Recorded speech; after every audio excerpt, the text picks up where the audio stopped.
Audience. So again, my name is Jim Chatfield. I'm the Cyber Director for the 335th Signal Command Theater, which is the Army Reserve. We really have three missions. We are a deployable signal command. We're the only deployable signal command the Army has. So we train on that mission on a regular basis. We also are the signal command for the Army Reserve. So we have about 85% of the Army Reserve signal assets. So we organize, man, train, and equip them and prepare them for deployment. And that includes 2 theater tactical signal brigades, 4 expeditionary signal brigades, and some other assets like tin companies and combat camera. But then the reason I'm going to talk to you today is we are also the cyber functional command for the Army Reserve. And so we then also have the responsibility to organize, man, train and equip some of the cyber units that the Army Reserve has, and a majority of the IO units.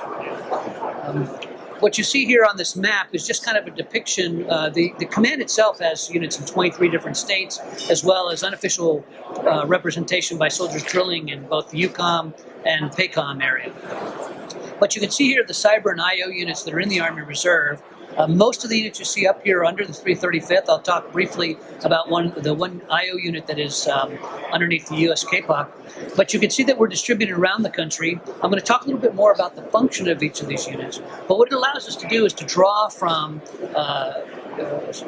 citizen populations that are high-tech, that have some military affiliation or don't have military affiliation, and we continue to take a look at where we can further expand our presence to take advantage of that, as well as where it is appropriate, leverage lessons learned and synergy where we're co-located with other military. For example, here in the Washington, D.C. area, you can see we have a large concentration of units because we have a lot of individuals who can participate as a reservist and then have a career in government and industry in the Washington, D.C. area.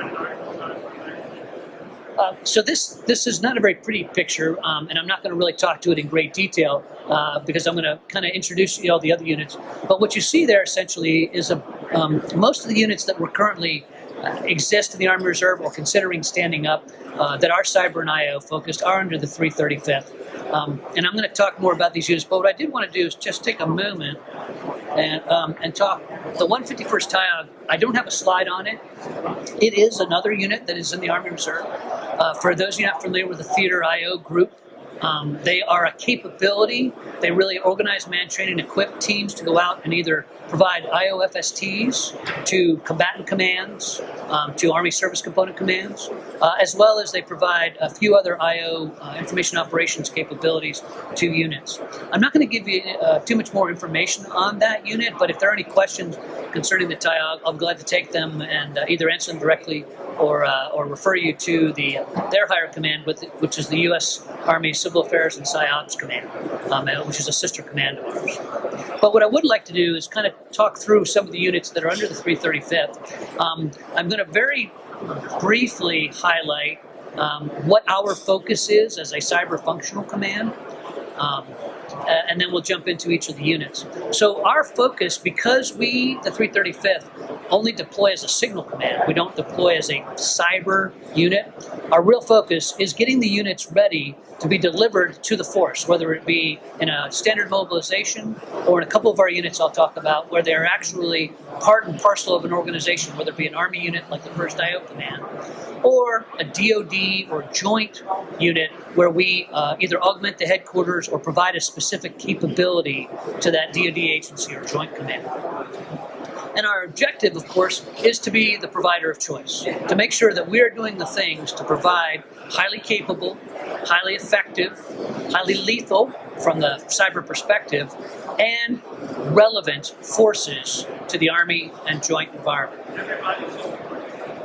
The first thing I'm going to talk about, I'm only going to touch on this very briefly because Colonel Mike Smith, who's sitting here in the audience, he just gave up command to the Army Reserve Cyber Operations Group.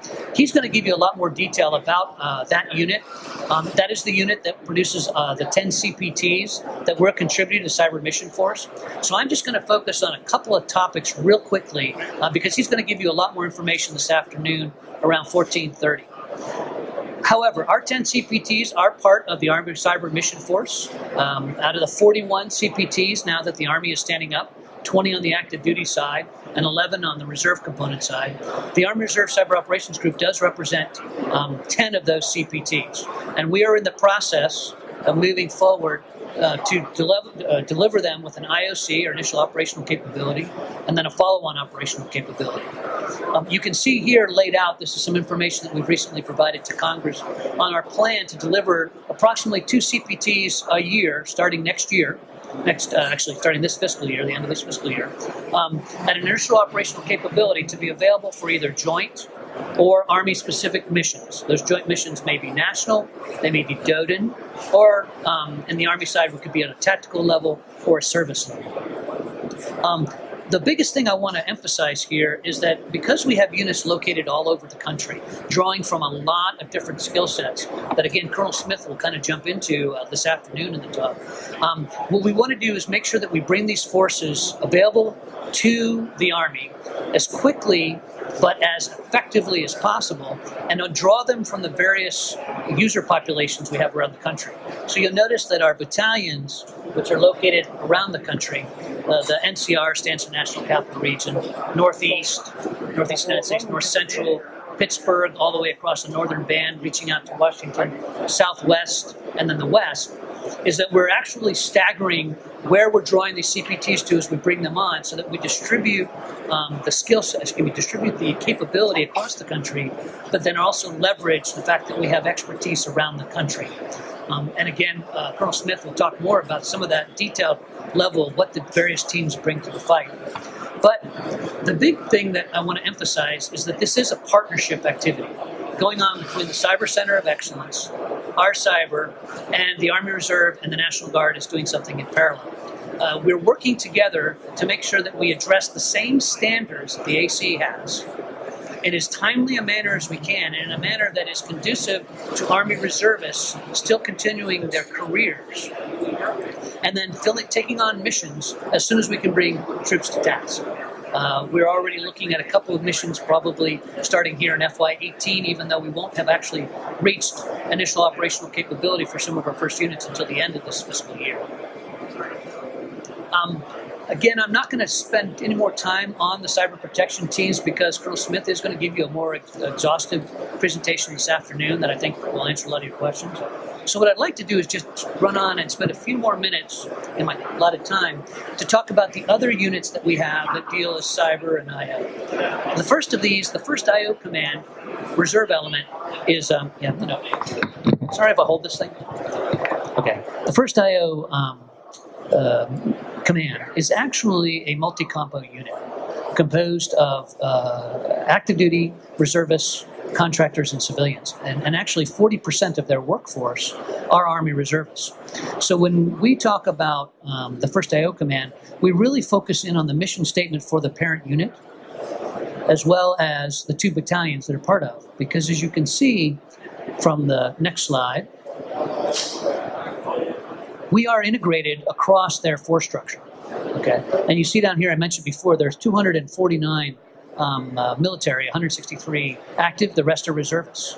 So we are integral to the part. As a matter of fact, this past year, FY17, 2 of the 6 JRTC missions that were conducted as Army Cyber Op 4 were done by a total Army Reserve team. So we're very, very excited about that relationship. And a couple of the key things that we focus on First IO Command is making sure that as their force structure changes, as the Army evolves its branches, that we make sure that we stay up to speed on what they need. And then in addition to that, as the mission set changes, that we adjust the force structure to support that mission set. So the First IO Command, as I said, is really a multi-compo unit, and the Army Reserve is proud to represent about 40% of the military workforce. The next element is, I mentioned before that we have both a joint and DoD presence. This is the DoD agency presence. You can see here on the left-hand side that we have elements located both on the East Coast as well as around the country.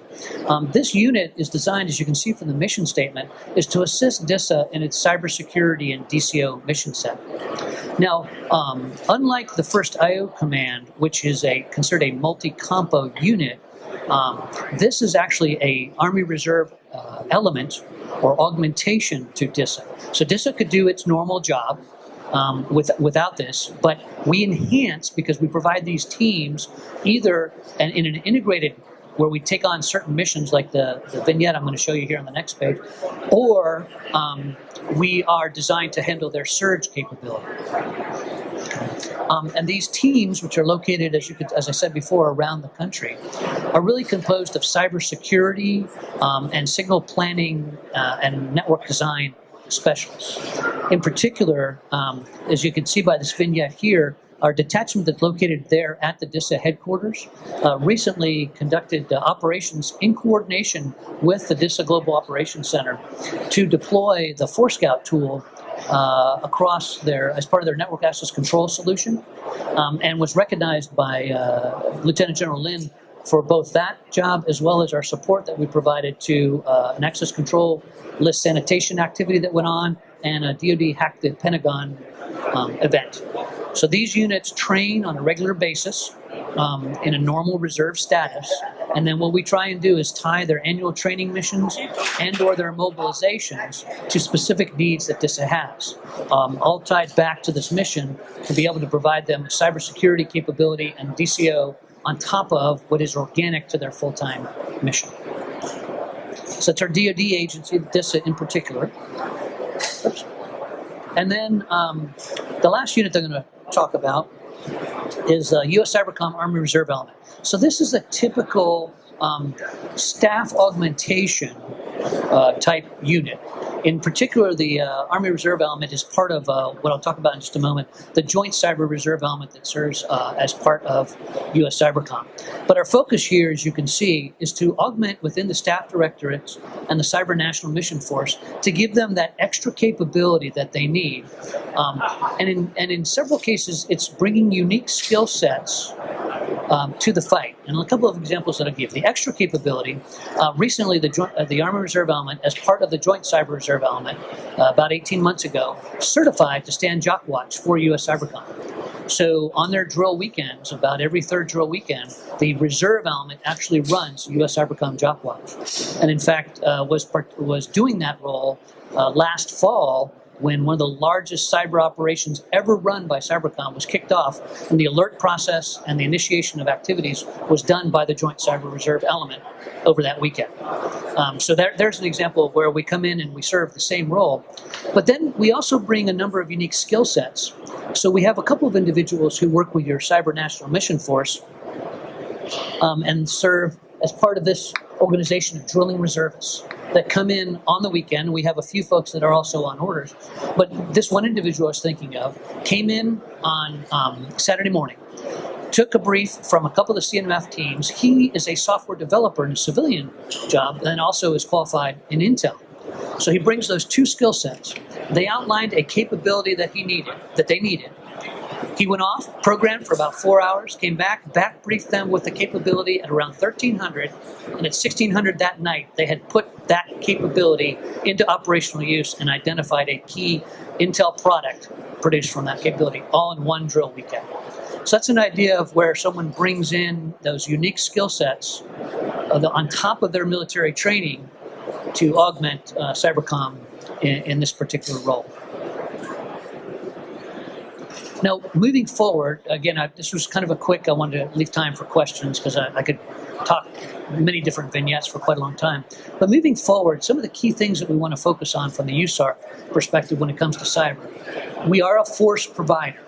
We don't really run cyberspace operations for any particular part of the Army or Joint GOD, but we do provide forces to provide key roles, whether it be a primary or augmentation or surge capability. So the first thing that we do want to focus in is improving our readiness through the individual sustainment and collective training. So name any major cyber exercise you can think of: Guard, Flag, Shield, Night, and a number of other ones. And you're generally going to find Army reservists are involved either on the individual level or on the collective level. Or you may see that we have a number of cyber enabling activities going on with other collective training events. We recently had a team from the ARCOG that went and participated in a TTX with Finland and a few other countries at Yukon. We've got individuals working in exercises with SMDC. We actually have one we're going to collaborate with the Marine Corps and SMDC later this year out of Camp Pendleton. And as well as very heavy presence in USFK with Multi-Freedom Guardian, Key Resolve, and a number of exercises that we have done with Northcom and things like mine just completely blank, but we're going to say where we bring cyber enabling to other collective training events. Yeah, Mike. Global Thunder, Global Lightning with NORAD and Northcom.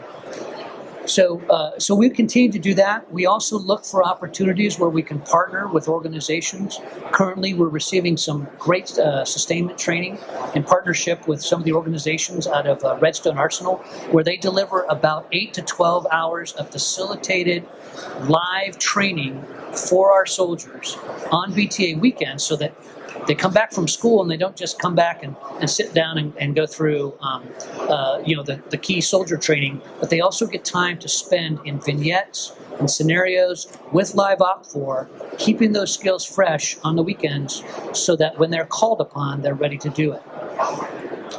Now, when we look at a little farther out and what can be done by the Army Reserve as a force provider, we continue to identify, assess, and look to resource new opportunities. In particular, right now, we are looking at opportunities to perhaps augment the RCyber headquarters and the JFHQ Cyber. We're also looking at a capability where we would take what a lot of the blue teams out there do now, which is augment training as Op4 or as blue team advisors, and to actually formalize that into a similar role that we see the 1st IO Command doing, but doing that for Army Reserve elements and for other organizations that are not addressed by the CTC rotations. Army Cyber Institute, you heard Colonel Andy Hall talk a little bit earlier. We are working with them on collaboration points, both in providing reserve capability that would augment them, but then also looking at things like fellowships that make sense, because we have a large number of reservists who work in academia, also hold an MOS, and may be a very valuable partner in what Army Cyber Institute does in bringing innovation to the rest of the Army. And then in the SEMA support to Corps and below and multi-domain task force are two examples where we're looking at how could the Army Reserve contribute in sourcing. For example, the multi-domain task force is looking to have what they call the IQs battalions, where it merges together IO, intel support, cyber, EW, space-based capabilities. Well, those MDTF capabilities are supposed to be aligned to the Army service components. And so the Army Reserve is discussing with Cyber COE and our own hierarchy to see if maybe we could contribute as part of the force structure a few of those IQs battalions. So we will continue to do that. And then lastly, we never get it 100% right when we talk about how we organize. And so the Army Reserve continues to, and I'm in the middle of doing that right now, and Colonel Smith and several others are working with me on that, to how can we better take the assets the Army Reserve has or plans to have and organize, man, train, and equip it to better deliver capable, ready, effective, and lethal forces that meet the need of the Army, Joint, and DoD. And so with that, I'm going to open it up for questions that anyone might have. All right, well, I think I'm out of time. Thank you all very much. Appreciate the time.